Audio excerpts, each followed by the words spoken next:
இந்த மாதிரி லினன் ஃபேப்ரிக்கில் எப்படி பைப்பிங் வைக்கிறதுன்னு பார்க்கலாமா? இந்த ஃபேப்ரிக் வந்து ரொம்பவே சாஃப்டாக இருக்குங்க. கொஞ்சம் ரிஸ்க் தான். ஸோ அதுக்கு ஈஸியான ஒரு மெத்தட் சொல்லித்தரேன். எப்போதும் ஆஸ் யூஷுவல் எப்படி கிராஸ் பீஸ் எடுத்து ஜாயின் பண்ணி ரெடி பண்ணுவோமோ அதே மாதிரி ரெடி பண்ணிக்கணும்.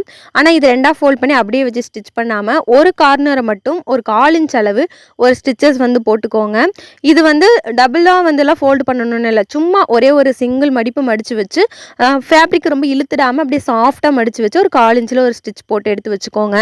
இப்போ நம்ம மெயின் ஃபேப்ரிக்கை ராங் சைடாக திருப்பிட்டு இந்த கிராஸ் பீஸ் ரெடி பண்ணாலும் அதோட குட் சைடும் நம்ம ஃபேப்ரிக்கோட குட் சைடும் ஒரே மாதிரி வர மாதிரி வச்சுட்டு, இப்போ நம்ம டாப் ஸ்டிச் போட்டிருப்போல ஆல்ரெடி நெக்கு ஃபினிஷ் பண்ணி அந்த டாப் ஸ்டிச் மேலேயே வந்து வச்சு ஜாயின் பண்ணணும். உங்களால் எந்த அளவுக்கு எட்ஜில் வச்சு ஜாயின் பண்ண முடியுமோ அந்த அளவு பண்ணுங்கள். ஸோ கார்னர்லாம் வரும்போது கொஞ்சமே லூஸ் கொடுக்கணும். அதாவது அந்த கிராஸ் பீஸ் இருக்குல்ல அது கொஞ்சம் லூஸாக வச்சு நீங்கள் ஜாயின் பண்ணிங்க அப்படின்னா சுருக்கெல்லாம் வராமல் இருக்கும். ஸோ இப்போ வந்து அப்படியே டேர்ன் பண்ணிவிட்டு அந்த கார்னரில் மெயின் ஃபேப்ரிக்குக்கும் பைப்பிங்க்கும் நடுவில் ஒரு சின்ன பள்ளம் மாட்டம் இருக்கும். அந்த பள்ளத்தில் வந்து தையல் போடணும். கொஞ்சம் பொறுமையாக போட்டிங்கன்னா ஈஸியாக வந்து பண்ணிடலாம். பைப்பிங் வைக்கிறதுக்கு இன்னுமே நிறைய மெத்தட் இருக்குங்க. பட் லினன் ஃபேப்ரிக்குங்கும்போது கொஞ்சம் சாஃப்டாக ஹேண்டில் பண்ணணும். ஏன்னா அது ரொம்பவே சன்னமாக இருக்கும். ஸோ அதனால் கொஞ்சம் இழுத்துலாம் ஸ்டிச் பண்ணாமல் கொஞ்சம் லூஸ் கொடுத்து ஸ்டிச் பண்ணணும். ஸோ இந்த மாதிரி பண்ணிங்க அப்படின்னா அழகாக வந்து உங்களுக்கு வந்து கிடைக்கும் பைப்பிங்கு.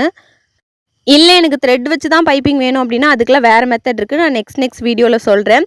இது வந்து ஒரு பேசிக்கான ஒரு பைப்பிங் பிகினர்ஸ் கூட கண்டிப்பாக வச்சிட முடியும். ஸோ மேலே வேணால் ஒரு 1/4 இன்ச் தள்ளி இன்னொரு டாப் ஸ்டிச் போடுறதுனால நீங்கள் போட்டுக்கலாம். ட்ரை பண்ணிவிட்டு எப்படி வந்ததுன்னு சொல்லுங்கள்.